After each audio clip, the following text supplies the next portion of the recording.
함께 볼 말씀은 고린도후서 7장입니다. 고린도후서 7장 2절부터 7절까지 보겠습니다. 고린도후서 7장이고요. 2절부터 7절까지 보겠습니다. 고린도후서 7장 2절부터 7절까지 말씀입니다. 우리 같이 읽어보겠습니다. 같이 시작. 마음으로 우리를 영접하라. 우리는 아무에게도 불의를 행하지 않고 아무에게도 해롭게 하지 않고 아무에게서도 속여 빼앗은 일이 없노라. 내가 이 말을 하는 것은 너희를 정죄하려고 하는 것이 아니라 내가 이전에 말하였거니와 너희가 우리 마음에 있어 함께 죽고 함께 살게 하고자 함이라. 나는 너희를 향하여 담대한 것도 많고 너희를 위하여 자랑한 것도 많으니 내가 우리의 모든 환난 가운데서도 위로가 가득하고 기쁨이 넘치는도다. 우리가 마게도냐에 이르렀을 때에도 우리 육체가 편하지 못하였고 사방으로 환난을 당하여 밖으로는 다툼이요 안으로는 두려움이었노라. 그러나 낙심한 자들을 위로하시는 하나님이 디도가 오므로 우리를 위로하셨으니 그가 온 것뿐 아니요 오직 그가 너희에게서 받은 그 위로로 위로하고 너희의 사모함과 애통함과 나를 위하여 열심히 있는 것을 우리에게 보고함으로 나를 더욱 기쁘게 하였느니라. 아멘. 오늘 말씀은요 내일 말씀과 함께 들어야 됩니다. 내용상 길어가지고요 자, 이 미러 중간에 좀 끊어서 살피게 되었기 때문입니다. 2절부터 끝까지 16절까지 한 통으로 되어 있는데 내용이 좀 길어서요 제가 좀 분리를 했기 때문에 오늘도 또 내일도 함께 들어야 말씀이 전체도 잘 이해가 될 수 있습니다. 오늘 말씀 보니까 사도 바울 일행이 매우 낙심이 있구나라는 것을 알 수가 있어요. 낙심의 이유와 내용이 이제 5절에 기록되어 있는데요. 5절 한번 보십시오. 우리가 마게도냐에 이르렀을 때에도, 마게도냐가 이제 유럽 땅이거든요. 이르렀을 때에도 우리 육체가 편하지 못하였고 사방으로 환난을 당하여 밖으로는 다툼이요 안으로는 두려움이었노라. 고린도에 이제 이르기 전에 유럽으로 건너오면서부터 벌써 우리는 많은 어려움을 겪었다는 겁니다. 일단 육체적으로 편하지 못했다고 하는데 이게 당시 교통편이 이제 좋지 못하고 혹은 뭐 먹고 자는 게 너무나도 여유롭지 못하고 편안하지 못했다 그런 의미는 아닙니다. 왜냐하면 그런 것쯤은 선교 사역을 시작하면서 다 각오를 했기 때문이죠. 이들이 육체적으로 괴롭다라고 한 것은요 사방으로 환난을 당했기 때문입니다. 가는 곳곳마다 어려움을 당했죠. 우리가 잘 아는 대로 사도행전을 보게 되면요 사도 바울이 가는 곳마다 유대인들이 그렇게 괴롭히는 거예요. 난리가 아니에요. 공격하고요 테러 가하고요. 그래서 어느 곳 하나 평안히 발을 딛고 사역을 할 수가 없었습니다. 오죽하면 데살로니가 도시로 들어가서는요 3주를 버티다 결국은 3주 만에 도망쳐 나오다시피 다른 도시로 가게 되었거든요. 그만큼 위협이 정말 크게 위협이 되었던 겁니다. 그래서 오늘 본문에는요 이렇게 표현하죠. 아예 밖으로는 다툼이요 안으로는 두려움이었다라고 말합니다. 안과 밖 어디에도 평안하게 마음을 두고 쉴 곳이 없었다는 거예요. 마음 편한 날이 없었다는 겁니다. 그래서 환경 자체가 낙심의 이유가 되었다는 거예요. 또 다른 낙심의 이유가 되었던 것은 뭐냐면 고린도 교인들의 반응 때문이었습니다. 오늘 본문에 보면 이 바울 일행이 고린도 교인들에게 어떤 마음으로 사역하였는지를 표현하고 있는데요 2절 보시면 이렇게 되어 있어요. 마음으로 우리를 영접하라. 우리는 아무에게도 불의를 행하지 않고 아무에게도 해롭게 하지 않고 아무에게서도 속여 빼앗은 일이 없노라 그렇게 했어요. 내가 여러분에게 사기를 치거나 해를 끼치거나 불의한 방법으로 고통을 준 적이 있습니까? 그런 뜻이겠죠. 아무에게도 라는 말을 3번씩이나 강조하고 있는 것에서 볼 때 사도 바울이 고린도에 들어가서 얼마나 그 도시를 위하여 그 도시에 사는 사람을 위해서 헌신적으로 일했는지를 잘 볼 수가 있습니다. 일반적으로 이제 선교 사역을 하게 될 때 도시에 들어가면 아무래도 그 도시에서 숙식을 해결하게 되지 않습니까? 대부분 이제 그 도시민들의 도움을 받아서 이제 그 문제를 해결하게 됩니다. 나그네를 대접하는 사람을 만나거나 아니면 회당에 먼저 들어가서 복음을 전하게 되는데 그 중에 감동을 받고 이분들 내가 섬기게 되겠다. 그러면 그 집에 가서 이제 식사도 하게 되고 기도도 하게 되죠. 그리고 그것을 중심으로 이제 복음 사역을 확장해 나가게 됩니다. 그런데요, 사도 바울은 그런 일에 있어서도 고린도에 들어가서는 매우 신중하게 조심하면서 누구에게도 피해를 끼치면 안 된다, 그런 마음으로 사역했다는 거예요. 물론 당연하게도 누구에게든 사기를 치는 일이 없었겠죠. 어찌됐건 그렇게 사역했다는 겁니다. 3절 한번 보십시오. 내가 이 말 하는 것은 너희를 정죄하려고 하는 게 아니다, 죄책감 주려고 하는 말이 아니다, 그런 뜻이죠. 내가 이전에 말하였거니와 너희가 우리 마음에 있어 함께 죽고 함께 살고자 함이라, 그렇게 했어요. 함께 살게 하고자 함이라. 그러니까 그만큼 진정성을 가지고 진실한 마음으로 그들을 대했고 그들과 신앙적으로 함께 살고자 혼신의 힘을 다했다는 거예요. 함께 살고 함께 죽는 그런 마음가짐으로 사역했다는 겁니다. 하지만 결과가 어땠다는 거예요? 2절에 이렇게 시작하잖아요. 마음으로 우리를 영접하라. 우리에게 마음을 열어달라고 애원합니다. 이게 무슨 의미겠습니까? 그들이 바울 일행을 향해서 마음을 열어주지 않았기 때문에 이렇게 요청을 하는 거죠. 영접하지 않았다는 거예요. 그러니 얼마나 낙심이 되겠습니까? 노골적으로 드러내어서 반대하는 것도 참 견디기 힘든 일이지만요, 이 마음으로 거절하고 거부의 상태에서 사람을 받아들이지 않은 것도 그에 못지않게 실망이 되고 낙심이 되는 일 아니겠어요? 그래서 이 문제를 해결하기 위해서 사도 바울이 이 디도라는 사람을 고린도 그 도시에 보낸 겁니다.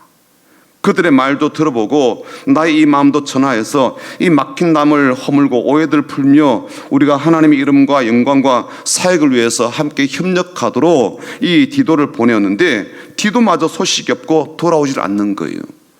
고린도 교회를 잘 개척해서 세우고 이제는 본인은 빠져나와서 다른 곳으로 가서 사역하는데 여전히 그곳에서 문제가 일어나고 나에 대해서 좋지 않은 소식을 듣게 되고 하니까 이 문제 해결하기 위해서 디도를 보냈는데 디도도 안 오는 거예요. 그러니 바울의 마음이 얼마나 어려워졌겠습니까? 이러니 이런 상태 속에 있던 바울의 마음은요, 쉽게 낙심이 될 수밖에 없었다는 겁니다. 나는 잘못한 것이 없으니까 괜찮아, 그런 식으로 생각할 수가 없었다는 거예요. 나쁜 짓을 한 도둑놈이 제발 저러서 잠 못 자지, 나는 그런 나쁜 짓을 하지 않았기 때문에 아무런 문제가 안 돼, 그렇게 지낼 수가 없었다는 거예요. 하나님이 다 알아서 하시겠지, 나는 아무런 상관없어, 그러고 있을 수는 없었다는 겁니다. 하루하루의 시간이 사도 바울에게 얼마나 긴장이 되고 어려웠는지 오죽하면 낙심이란 말을 썼겠습니까? 아무에게도 불의한 일이 없고 그야말로 고린도 교인들을 위해서 항상 그들을 자신의 마음에 품고 주 안에서 그들과 함께 죽고 함께 산다, 그런 마음으로 살아왔는데 지금 사도 바울은요, 마음을 잃어버린 겁니다. 영혼의 무기력함을 느끼고 있습니다. 그러나 참으로 다행스럽고 감사한 일은 뭐냐면 하나님께서 그렇게 낙심한 사람들을 위로하신다는 거예요. 낙심한 사람 위로하신다는 거예요. 6절이 바로 그렇잖아요. 6절 읽어볼까요? 시작. 그러나 낙심한 자들을 위로하신 하나님이 디도가 오므로 우리를 위로하셨으니. 하나님 지금도 낙심한 자들을 위로하십니다. 위로하시고 격려하시고 새로운 생기를 주시는 분이십니다.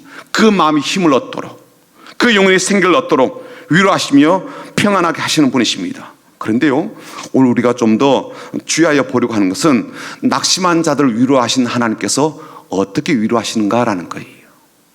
이 부분에 대해서 오늘 말씀을 하나님의 말씀으로 잘 받는 여러분 되기를 주님의 이름으로 축복합니다. 본문에는요, 이 바울이 디도가 돌아옴으로써 그게 위로받았다라고 되어 있어요.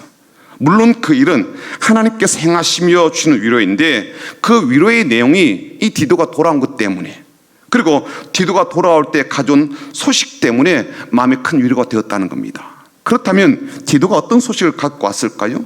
고린도 교회로부터 어떤 소식을 안고 돌아왔을까요? 7절이 바로 그 내용입니다. 7절 한번 보시죠. 그가 온 것뿐 아니요 오직 그가 너희에게서 받은 그 위로로 위로하고 너희의 사모함과 애통함과 나를 위하여 열심히 있는 것을 우리에게 보고함으로 나를 더욱 기쁘게 하였느니라.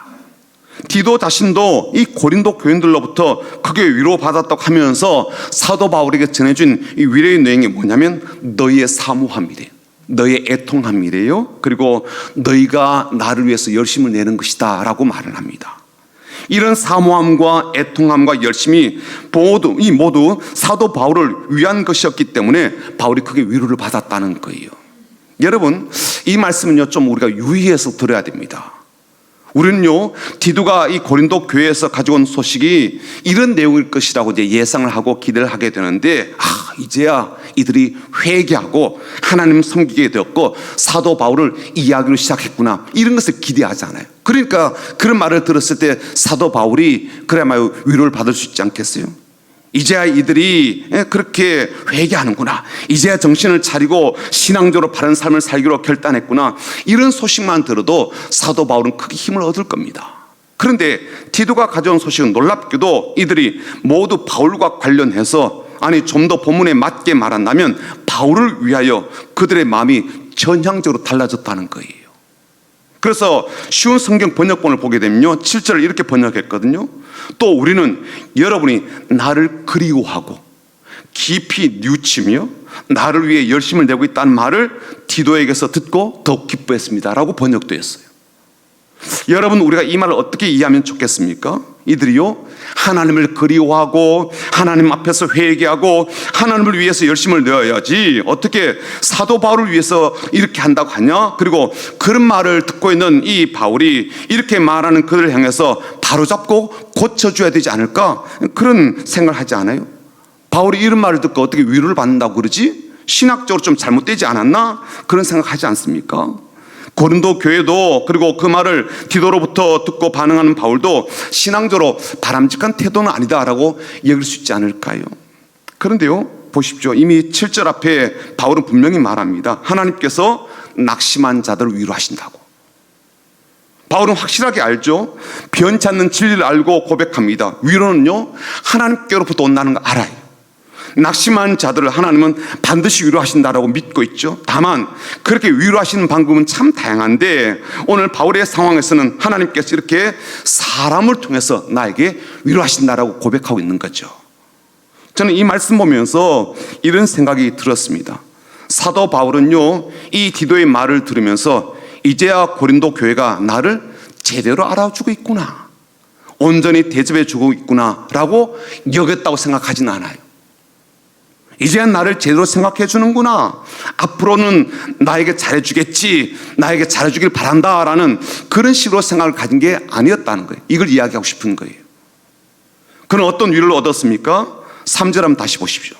내가 이 말을 하는 것은 너희를 정죄하려고 하는 것이 아니라 내가 이전에 말하였거니와 너희가 우리 마음에 있어 함께 죽고 함께 살게 하고자 함이라.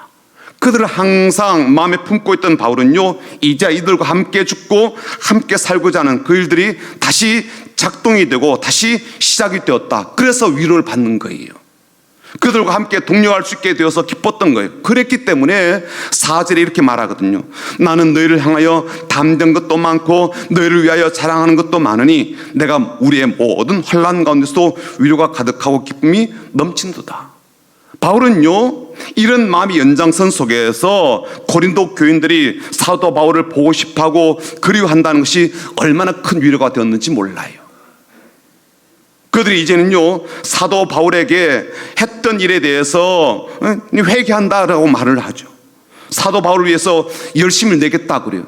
이게 사도 바울에게 얼마나 격려가 되고 힘이 되었는지 모릅니다.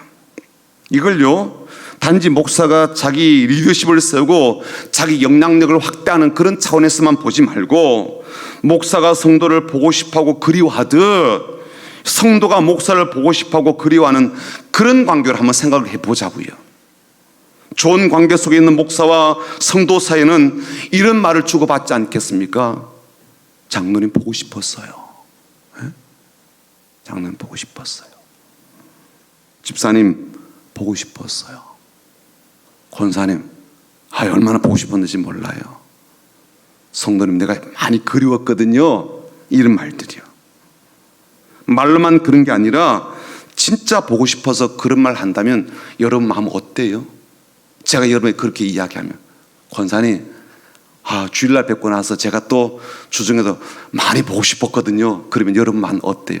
이게 진정성 담긴 말이라면 여러분 마음 어때요? 반대로 여러분들이 저를 향해서 목사님 많이 보고 싶었어요. 일하다가요 가끔씩 그립기도 해요. 그런 말을 한다면 꼭 연애하는 것 같지 않아요? 예? 그러면 저도 굉장히 위로가 될 것 같아요. 그렇죠? 아닌가 보죠.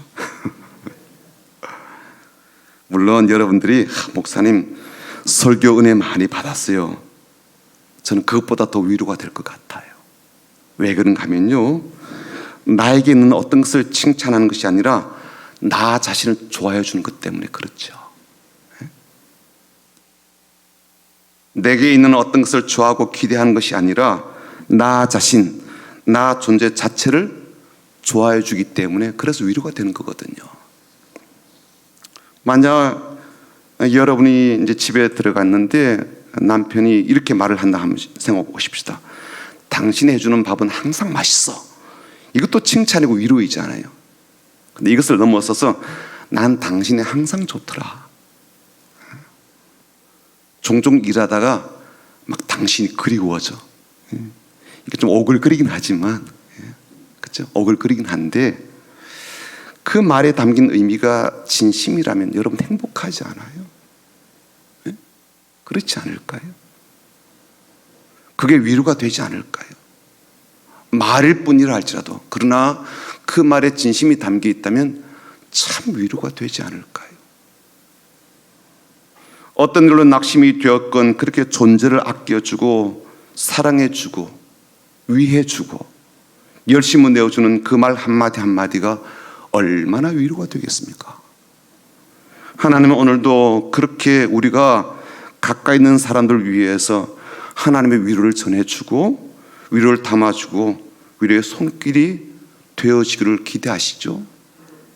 또 반대로 우리 가까이 있는 사람들을 통해서 우리에게 위로가 넘치기를 하나님은 지금도 그렇게 일하시고 그렇게 우리의 삶 가운데 격려하시며 응원해 주십니다.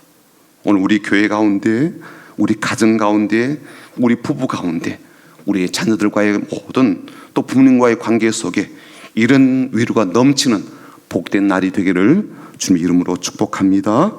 아멘. 같이 기도합니다.